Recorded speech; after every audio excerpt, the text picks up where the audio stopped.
We got a bit of a channel update just after the intro. You'll want to stick around to hear that. But after that, we're going to be talking about kind of a horrifying Habs injury update, especially Kirby Dach. And finally, we're also going to be talking about some Tankathon updates, and we got some good news for fans of Team Tank, so you won't want to miss anything on this edition of Habs Digest. Hello, bonjour, ahoy, and welcome to today's news edition of Habs Digest. I'm your host, Josh Gosse, alongside my co-host, Jesse Poirier, and no subscriber reminder today, guys. Just a quick update. Over the next week, I don't know how many of you saw the community post, but I am taking a trip to Montreal. So, a lot of the recording's done on my end. Myself and Jesse, we're going to try to make some times work, but I'm going to be in the city. I'm going to be doing a lot of things. I'm going to the Montreal game on Monday versus Colorado. So if any of you fans are in Montreal and you see me, feel free to say hi. I'd like your advice on whatever advice you have about Montreal down below, especially the spot to get the best poutine, if you have any suggestions. But just a quick heads up that videos might be sparse. We might miss a couple days here and there. We're going to try our best, but figured I'd let you guys know. All right, Jesse, topic number one. I'll let you take it away once I show this picture. Shocking Habs injury news. I don't know what's going on with Kirby Dach. It went from a flu to an upper body injury to a lower body injury, and now he's out indefinitely. Yeah, we got Xhekaj, had successful surgery, and Gallagher, cool, will be back 3 to 4 weeks, but what is this Kirby Dach injury? Is there any explanation? It's so bizarre. They're now calling it a relatively serious health condition. If this doesn't set off some alarm bells, I don't know what it does, because this is definitely pretty worrisome. I think we're one more injury away from Martin St. Louis just strapping on the skates himself, because it's getting wild. We have over 12 players injured right now, and not just 12 of our best players. Thank goodness Nick Suzuki kind of survived this, whirlwind of injuries that we've been having, because it's just been out of this world this year and even last year too. Yeah, I mean, you look at the stats, and I don't even think the Habs are maybe we're barely in the top 5 for total, games missed from players this year, which is insane to me. But, Jesse, that's the thing. This has been, not just this year after year after year, there have been a lot of Habs injuries over and over, and ones that seem to be fine on the surface, and later on you find out they're more and more serious. I mean, I know we were kind of talking about this before, but what do you think that could potentially mean for, the Habs medical staff going forward?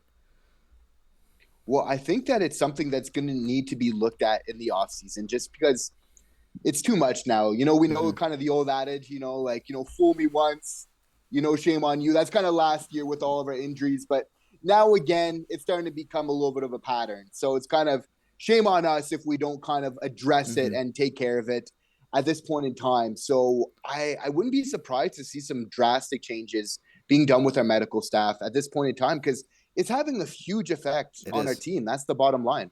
Yeah, I mean, the team is still succeeding relative to the players they have, sure, but it's tough. It feels like every single day there's a new injury. And I mean, Christian Dvorak and Jordan Harris are the newest victims of this injury bug that's going around everywhere. And there was some panic today. I saw Denis Gurianov missed practice, only for Arber Basu to tweet later that he's just in Ottawa getting his work visa worked out. Of course, going from an American team to a Canadian team, fair enough. But still, there's panic. People are missing practices, and it's cool some people are on their way back. Seeing Gallagher back near the end of the season is going to be a breath of fresh air. Of course, the spirit of the Habs at this point. Hopefully he can get it going, but this Kirby Dach injury is really, really worrying me. I don't know what you guys think about it. Let us know in the comment section below, because I don't know. I'm getting less optimistic day by day.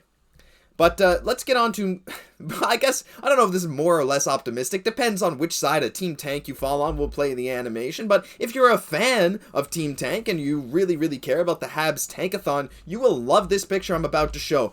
This is the strength of remaining schedule left for every team in the NHL. You can see that Montreal has the 3rd hardest schedule the rest of the season. And the good news is, if you look at some other teams that are competing with Montreal for bottom of the standings, see a team like Chicago has the 10th hardest, San Jose, Columbus right in the middle, but a team like Anaheim and Arizona are both in, well, Arizona's just outside the top 10 easiest, but Anaheim's well within the top 10 easiest schedules remaining. So, Jesse, I think this is good news. Yeah, Florida also has a pretty easy schedule. We'll gloss over that. It's fine, because I think even though Montreal's playing well, this bodes pretty well for Montreal getting an even higher draft pick. It does, I think that we're going to get a top three draft pick this year. Woo! Yeah, The reason for that is, you're looking at a really tough schedule to finish off the year. Mm-hmm. The injuries, which we've talked about ad nauseum, Mm-hmm. Also combined with, Florida's, pick, and even though their schedule isn't the hardest for the rest of the season, they really haven't been living up to expectations this year. I don't expect them to pull a rabbit out of their hat for the remainder of the season whatsoever. So I think kind of putting those factors together, I think there's a really good chance, along with our pick, that, combined with that we get that top 3 pick. Yeah, you know what? That's a pretty hot take. 'Cause I think Montreal is right now in like sixth pick position, something like that. But with the draft odds in the NHL now, like, it's not that crazy. If you look at it, even like the difference between the 2nd overall pick and the 5th and 6th, it's not that much, about like 5% difference, something like that, maybe 6-7% difference. And all the same, like, come draft lottery time, anyone could win this. Sure, right now Columbus is in the lead at a 25.5% chance at first, but I think genuinely anything can happen. And if we take another look at this too, like, you see Anaheim, I mean, yeah, it says easy schedule, but they're playing some pretty bad teams. Montreal has a lot of games left against Atlantic Division opponents, and even some of the easy opponents for these other teams. Like, they have, of course, the Islanders, Red Wings, teams like the Flames and Canucks for San Jose. They're playing, like, these are teams that are not going to be pushovers. Like, yeah, they're listed on the easier side, but they've made some changes trying to make the playoffs. And, when you say top 3 pick, do you think Montreal finishes bottom 3 in the standings, or do you think the lottery is gonna favor them? Yeah, I think the lottery, because even finishing where we do, even if, let's say, we fall to 5th, with the luck of kind of going up just a couple spots like that, we've seen, in recent years, right? It's so unpredictable, and people are kind of jumping up all over the place, so, I definitely see that being in the realm of possibility. We're so close as it stands right now. Yeah, this new draft lottery makes things a lot more exciting come draft time, and there'll be a lot more content to talk about. Closer we get to the draft, some scouting on players, the whole draft lottery, maybe we'll do a live stream during it. I know that'd be pretty exciting, but yeah, can't wait to see what the future has in store. Final thing for today's video, Jesse, maybe a bit of a shorter video, depends on how long we talk about this, but Mike Matheson continues his dominance, and we've been speaking a lot about Mike Matheson, and for good reason. This guy has been phenomenal for the last, 3 weeks, just playing at another level, making his under $5 million a year contract look like one of the biggest bargains in the NHL. And just in Montreal's last game, he played 31 minutes and 57 seconds. Jesse, that is the most any Habs player has played in a regular season game since Jeff Petrie in 2019. You can see Petrie's done it twice. This data is only from 05-06 onwards. I'm sure you'd see some crazy data from way back in the day. Maybe Larry Robinson getting some crazy run, something like that. But still, Matheson, the most time played since Petrie in November of 2019. And you can see one of the highest ever since time on ice has been tracked.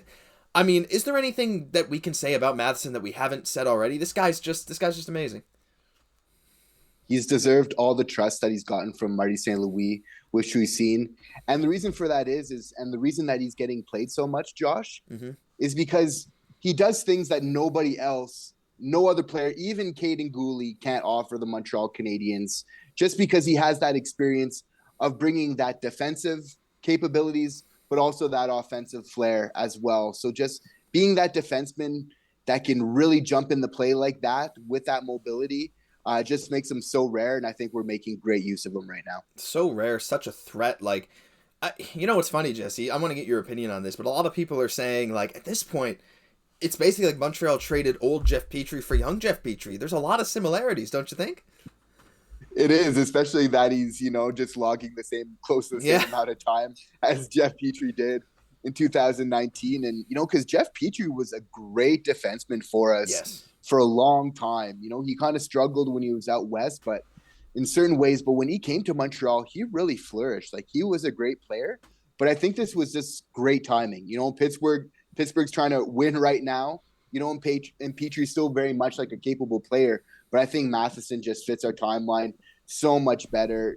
Just a little bit of a younger player offering many of the same things. So, I mean, I'm so happy to have this type of player on our team. I think he's happy too, right? Quebec native. The guy just loves playing for Montreal, and you can tell every night he goes out there, and I'm sure he's mentoring a lot of the young defensemen. But that speed, something you can't really teach. Matheson's ability, these end-to-end rushes, very reminiscent of Petrie, and he's been doing some great things for Montreal, and man, I'm just excited to see him over the next few years grow with this defensive core, because I think they can be scary.